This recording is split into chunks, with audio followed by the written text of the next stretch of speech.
History के pages में कुछ कहानियाँ ऐसी होती हैं जो आंसुओं और बलिदान से लिखी जाती हैं। ये कहानियाँ सिर्फ बीते हुए कल की यादें नहीं होती, बल्कि वो जख्म भी होती हैं जो समाज की आत्मा पर गहरे छूट जाते हैं। आज हम बात कर रहे हैं सती प्रथा की, एक ऐसी अमानवीय परंपरा जिसमें एक जिंदा औरत को उसके मरे हुए पति की चिता पर जिंदा जला दिया जाता था। सोचिए कैसा रहा होगा वो समय जब एक महिला की किस्मत उसके पति की मौत के साथ ही खत्म मान ली जाती थी। सोचिए उस सोसाइटी की कल्पना कीजिए जहाँ एक महिला की लाइफ उसके पति की सांसों से बंधी हो। उसकी अपनी कोई पहचान, कोई इच्छा, कोई सपना मायने नहीं रखता था। पति की डेथ के साथ ही उसके जीने का हक भी छीन लिया जाता था। उसे अपने परिवार, अपने बच्चों, अपनी दुनिया से जबरन अलग कर दिया जाता था, मानो उसकी खुद की कोई अहमियत ही न हो। धर्म और परंपरा के नाम पर उसे मौत के मुंह में धकेल दिया जाता था। समाज के ठेकेदार, बुजुर्ग और धार्मिक नेता सब मिलकर इस क्रूरता को सही ठहराते थे। लेकिन जहाँ अंधेरा होता है वहाँ लाइट की एक किरण भी मायने रखती है। उम्मीद की एक छोटी सी लौ भी सबसे घने अंधेरे को चीर सकती है। इस कहानी में वह किरण बनकर आई एक बुक, बाइबल, एक किताब जिसने न सिर्फ एक महिला को बल्कि पूरे समाज को सोचने पर मजबूर कर दिया। यह कहानी किसी एक पर्सन की नहीं बल्कि एक आइडिया की है। कैसे एक बुक के वर्ड्स सोसाइटी की सबसे क्रूर परंपरा को चैलेंज कर सकते हैं। किताब के शब्दों ने लोगों के दिलों में सवाल पैदा किए और बदलाव की चिंगारी जलाई। यह कहानी हमें सिखाती है कि कोई भी परंपरा, चाहे वह कितनी भी पुरानी क्यों न हो, इंसानियत से बड़ी नहीं हो सकती। बदलाव आसान नहीं होता, लेकिन जब एक इंसान खड़ा होता है तो उसके पीछे पूरा समाज खड़ा हो सकता है। आज जब हम पीछे मुड़कर देखते हैं तो यह कहानी हमें याद दिलाती है कि सोशल चेंज की लड़ाई कितनी लंबी और मुश्किल होती है। हर कदम पर डर, विरोध और दर्द होता है, लेकिन उम्मीद और हिम्मत भी साथ चलती है। चलिए इस जर्नी पर चलते हैं और देखते हैं कि कैसे एक यंग गर्ल की कहानी पूरे समाज के लिए फ्रीडम का सिंबल बन गई। उसकी हिम्मत, उसकी सोच और एक किताब की रोशनी में मिलकर इतिहास बदल दिया और हमें सिखाया कि बदलाव हमेशा मुमकिन है, बस किसी एक को शुरुआत करनी होती है। 1820 के डिकेड का बंगाल, रिच कल्चर लेकिन सोशल एविल्स की जकड़ में। यहाँ की मिट्टी में कला, संगीत और साहित्य की खुशबू थी, लेकिन समाज की जंजीरें हर इंसान की जिंदगी को बांध कर रखती थीं। गांव की लाइफ सिंपल पर परंपराओं के स्ट्रिक्ट रूल्स से बंधी थी। हर दिन एक जैसे काम, वही पुराने रीति रिवाज और हर कदम पर समाज की नजरें। सोसाइटी पितृसत्तात्मक थी, जहाँ पुरुषों का डिसीजन फाइनल और महिलाओं का रोल लिमिटेड था। घर के बड़े बुजुर्ग और पुरुष ही हर फैसले का केंद्र थे और महिलाओं की आवाज अक्सर दबा दी जाती थी। उनकी लाइफ घर की चारदीवारी में सिमटी थी। वे खिड़की से बाहर झांक सकती थी, लेकिन दुनिया में खुलकर सांस लेना उनके लिए मुमकिन नहीं था। धर्म और परंपराएं लाइफ के हर एस्पेक्ट को कंट्रोल करती थी। पूजा पाठ, व्रत और त्योहार, हर चीज में नियमों की लंबी लिस्ट थी। सोशल रूल्स को तोड़ना गॉड को नाराज करने जैसा माना जाता था। लोग डर के साए में जीते थे, कहीं कोई गलती ना हो जाए। इसी डर ने सती प्रथा जैसी कुरीतियों को पवित्र जगह दे दी थी। समाज ने इन रिवाजों को धर्म का हिस्सा बना दिया था। इसे ग्रेट सैक्रिफाइस समझा जाता था और सती होने वाली महिला को देवी का स्टेटस मिलता था। लोग उसकी पूजा करते, लेकिन उसकी पीड़ा को कोई नहीं समझता था। विधवा की लाइफ हेल से भी बदतर थी, अशुभ, एक्सक्लूडेड और इंसल्टेड। समाज से कट जाना, अकेलेपन और तिरस्कार में जीना उनकी किस्मत बन जाता था। कई बार महिलाएं खुद सती होने का डिसीजन लेती थीं या सोसाइटी उन्हें मजबूर करती थी। परिवार और समाज का दबाव इतना था कि विरोध करना नामुमकिन लगता था। इसी बैकग्राउंड में हमारी कहानी की हीरोइन कुसुम का जीवन आकार ले रहा था। एक मासूम लड़की जो इन सब रिवाजों के बीच अपनी पहचान ढूंढ रही थी। उसने अपनी माँ और गांव की महिलाओं को इन रूल्स को फॉलो करते देखा था। बचपन से ही उसने सीखा कि औरतों की दुनिया कितनी सीमित है। उसे नहीं पता था कि नियति ने उसके लिए भी एक भयानक मोड़ तैयार कर रखा है और उसे जल्दी ही इन क्रूर परंपराओं का सामना करना पड़ेगा। उसकी कहानी उस दौर की लाखों लड़कियों की कहानी थी, एक उम्मीद, एक डर और बदलाव की शुरुआत। कुसुम एक यंग लड़की जिसकी आंखों में सपने थे, अपने भविष्य को लेकर उम्मीदों से भरी थी। वह अपने छोटे से गांव में हर दिन नए अरमानों के साथ जी रही थी, लेकिन किस्मत को कुछ और ही मंजूर था। अचानक एक दिन वह विधवा बन गई। महामारी ने उसके हस्बैंड की जान ले ली और उसकी दुनिया एक झटके में उजड़ गई। जिस घर में कभी हंसी गूंजती थी, अब वहाँ सन्नाटा और आंसू थे। जैसे ही अंतिम संस्कार की तैयारी शुरू हुई, फैमिली और पुरोहितों ने कहना शुरू किया, कुसुम के लिए अब कोई और रास्ता नहीं बचा था। ये तो देवी है, अपने पति के साथ ही जाएगी। सबकी जुबान पर यही बात थी। गांव के लोग उसे देवी का दर्जा देने लगे। इससे बड़ा पुण्य क्या होगा? ऐसा मानकर सब उसे मजबूर करने लगे। किसी ने उसकी मर्जी नहीं पूछी। बेटी, यह एक महान बलिदान है, पुरोहित ने कहा, मानो उसके दर्द का कोई मोल ही ना हो। इससे तुझे और तेरे परिवार को मोक्ष मिलेगा। सब उसे समझाने लगे कि यही उसका धर्म है। तुझे देवी सती माता के रूप में पूजा जाएगा।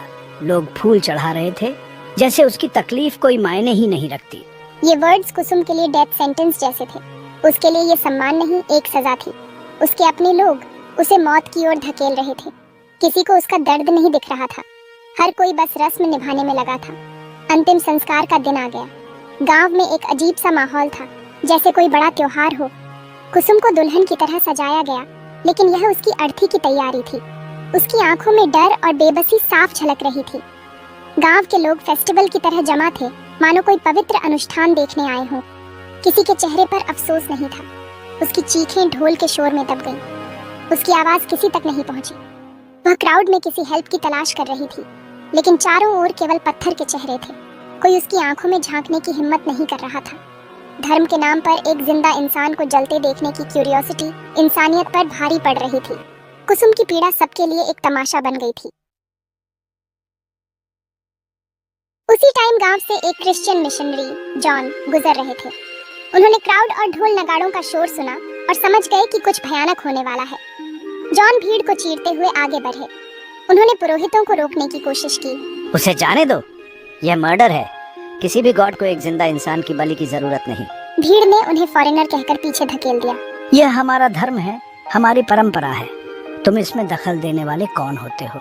जॉन ने बाइबल निकाली और ऊंची आवाज में पढ़ना शुरू किया। लाइफ, लव और करुणा का मैसेज।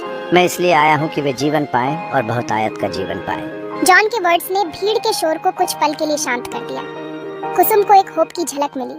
शायद कोई उसकी पीड़ा को समझता है। जॉन के इंटरवेंशन से सिचुएशन कुछ टाइम के लिए रुकी। उनके कलीग ने ब्रिटिश चौकी तक खबर पहुंचा दी और सिपाही आ गए। कुसुम बच गई, लेकिन सोसाइटी ने उसे अपशकुन मानकर त्याग दिया। अब मैं बिल्कुल अकेली थी। न घर, न परिवार और कोई फ्यूचर नहीं दिख रहा था। मेरी वाइफ मैरी और मैंने कुसुम को अपने मिशन कंपाउंड में सहारा दिया। पहली बार मुझे ऐसे लोग मिले जो मुझे बर्डन नहीं समझते थे। उन्होंने मेरे जख्मों पर मरहम लगाया। मिशन में रहते हुए कुसुम ने पहली बार बाइबल के मैसेज को सुना। मैरी उसे जीसस की कहानी सुनाती थी, लव, करुणा और होप की बातें। धीरे धीरे मेरे माइंड का अंधेरा छटने लगा। बाइबल के वर्ड्स ने मुझे सुकून देना शुरू कर दिया। कुसुम ने लाइफ, लव और क्षमा के नए रास्ते को अपनाया।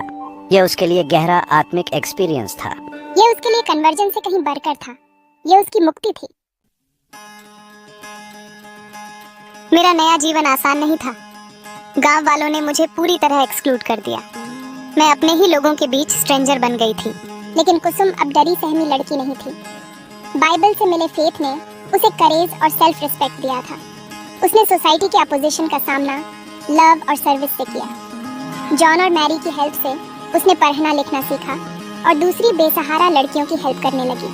कुसुम उन महिलाओं के लिए इंस्पिरेशन बन गई जो समाज की कुरीतियों का शिकार थी। वह उन्हें सिखाती थी कि वे वैल्यूएबल हैं। उसका जीवन सर्विस का एग्जाम्पल बन गया। उसने दिखाया कि सच्चा धर्म टूटे हुए दिलों को जोड़ना है। धीरे धीरे कुछ लोगों की थिंकिंग बदलने लगी। उन्होंने देखा कि कुसुम अब दूसरों के जीवन में लाइट ला रही है।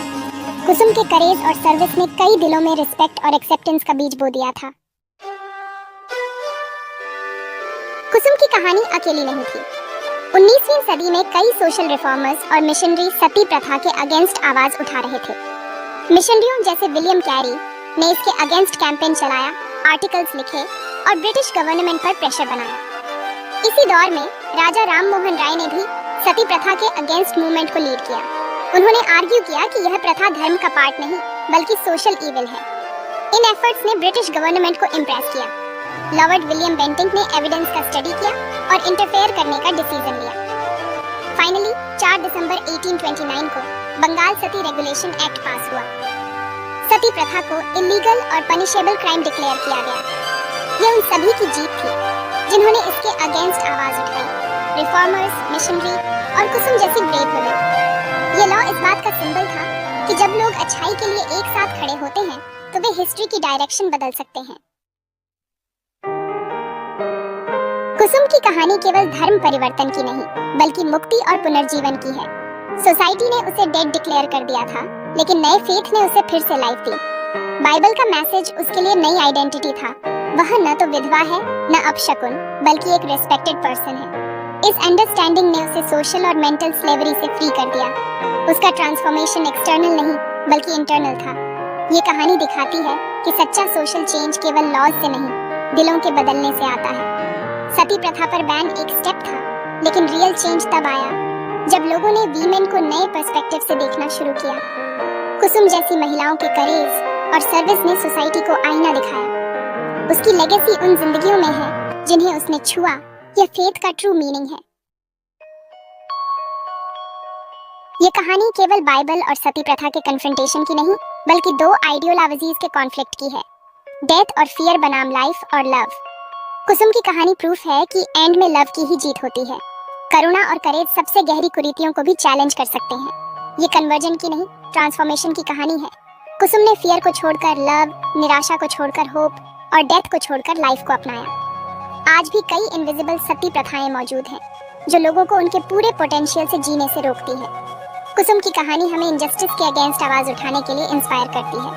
हर पर्सन की लाइफ अनमोल है। सच्चा चेंज दिलों और माइंड्स में होता है, लॉज और रिफॉर्म्स से परे। कुसुम की कहानी हिस्ट्री के पेजेस में एक लाइट हाउस की तरह चमकती रहेगी। ये सच्ची ट्रांसफॉर्मेशन की कहानी है जिसने हिस्ट्री बदल दी।